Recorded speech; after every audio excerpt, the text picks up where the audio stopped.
A couple of years ago, I think it was I think it was actually a Hollywood Reporter was asking people, who would you want to trade places with? And I said, you. If you could trade places for a day, who would it be? And I said Bob Igar, because he's actually president of the happiest place on earth, and he gets to run that whole happiness universe. And then after reading Ride of a Lifetime, I changed my mind about that. Why? Because I don't, even after reading it, I don't actually know how you do it all. I mean, it's Pixar and it's Marvel and it's Star Wars and it's all the other things that go along with the, over 200,000 employees, and you're in 157 million visitors a year and 12 amusement parks. So I don't even know, how do you compartmentalize? Like you get up in the morning and your brain is doing what? Well, you have to start with putting together a good team, because a company this size with this much, this many businesses and this much complexity, you can't possibly do it all yourself. Not one person can do that. And so you build a team, and the team gets built over time, or you take really good people and you give them opportunities and you let them make decisions, whether they're creative decisions or business decisions, and kind of off they go. And then what I do is I give them the room to operate and run these businesses, because some of these businesses are huge businesses in their own right. A theme park business, which is 6 different locations around the world and 4 cruise ships and 3 more to go, and a resort in Hawaii, and Lord knows and how many hotels we have and restaurants, et cetera. That's a big business unto itself. So you let them do that, and then what I do is I try to determine really 3 things. First of all, there are things I must do as a CEO. I have to go to board meetings and do earnings calls and all that stuff. There are things I have to get involved with because of their sheer size, mostly the level of investment, the statement that it might make, or the responsibility associated with a big initiative. And third, I try to get involved where I really believe I can make a difference. I've been around business now for 45 years. I've been in creative parts of the business for a long time.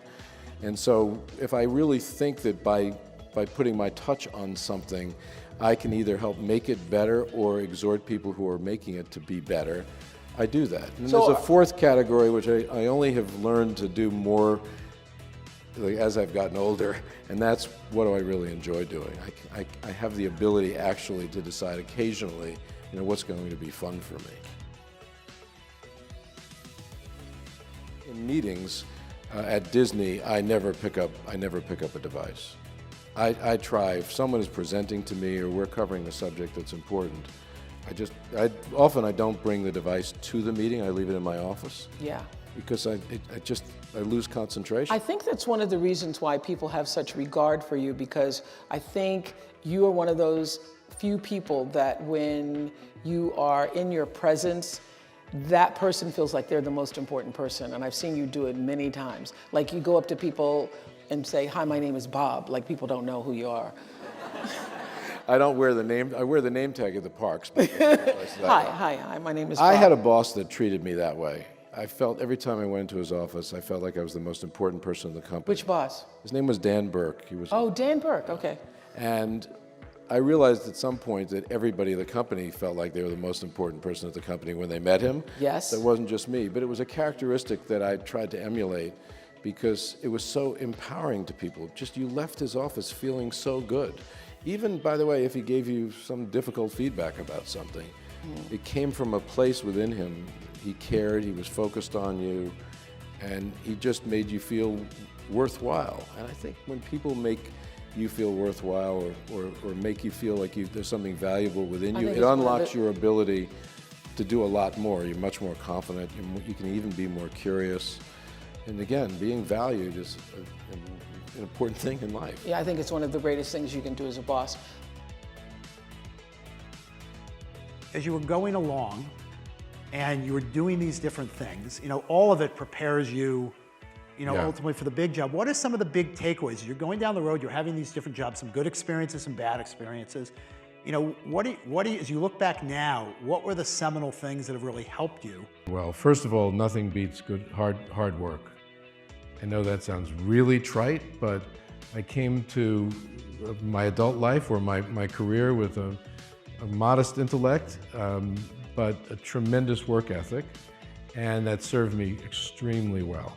With that came a real desire to do well, but I knew in order to do that I had to be well prepared too. So I'm a student. I learn a lot. To this day, I try not to go into anything cold.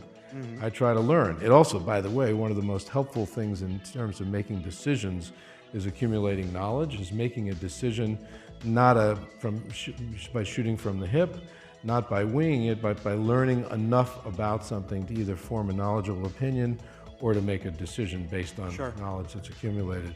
And I think along the way, more than anything else, that has probably contributed to where I am today. Took the reins from Michael Eisner to become the CEO in 2005, as you said. You know, there's so much history at Disney, and the world, obviously, you know, even in 2005, you're stepping into a business that's changing very, very quickly. You might say that even now, you know, there's still acceleration in the change and disruption that's going on in the world for all of our businesses. Certainly true for yours. Our lives. Our lives, for Everything. sure, everything we do. But as you took that job, how did you think about kind of the history, preserving the history, but also the responsibility to make it your own?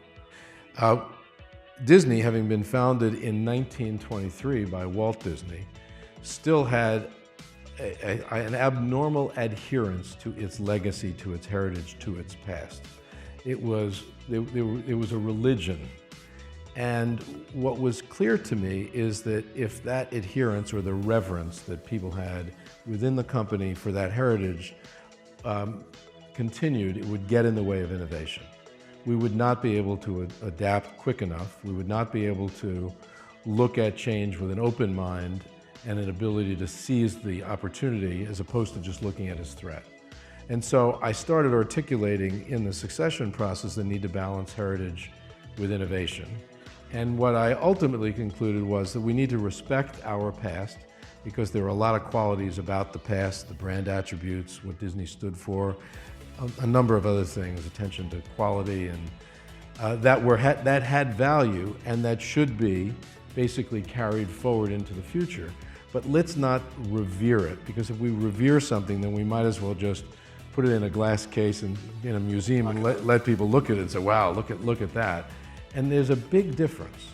But there were a lot of folks in the company that were more on the reverential side than the respect side. And I had to really attack that. In some cases, it meant changing our personnel. In some cases, it meant taking some big, bold decisions that felt anti-brand to some people that, in my opinion, weren't at all.